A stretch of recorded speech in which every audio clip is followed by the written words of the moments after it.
Dr. Mukisa Kitui, we are envious of the cabinet you served at Mwai Kibaki, that you are allowed to speak. Justin Muturi and I can tell you, in the cabinet we served, it's only me and him who would speak. And that is why we have to be edged out. The rest are flower girls and praise and worship choir.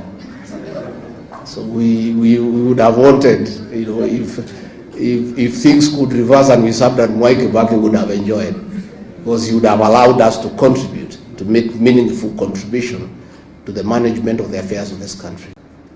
Professor Gachagua, thank you.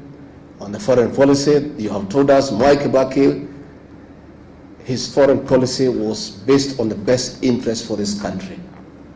The other day I talked about our foreign policy in Sudan that is driven by commercial interests. And I saw one of the Ruto flower girls yesterday trying to lecture me that I shouldn't talk about it because I sold to some constitution. The constitution that I and Muturi sold to is to do the right thing and to keep the law. It's not to enable other countries to buy arms to kill children. And Eugene Wamalwa, we are looking at what is happening about Butere girls. We are unable to understand what is this viciousness against children by the present government. Even the colonial government that was very brutal, it never went for the children. So we have seen a situation where an administration has panicked because this one term is becoming real. So they have gone berserk. They have gone berserk, and they are now fighting shadows, including schoolgirls. From 2 girls, from 3 girls. These are harmless girls. How fluid is your government if girls can bring it down? Girls. Surely.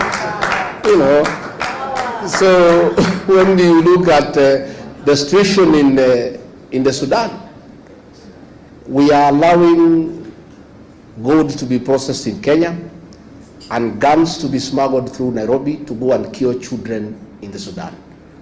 What is this bile against young children? We saw the killing of the Gen Zs, the abductions of young children. What is this bile against innocent young children? So as we move on, let's pray for the country.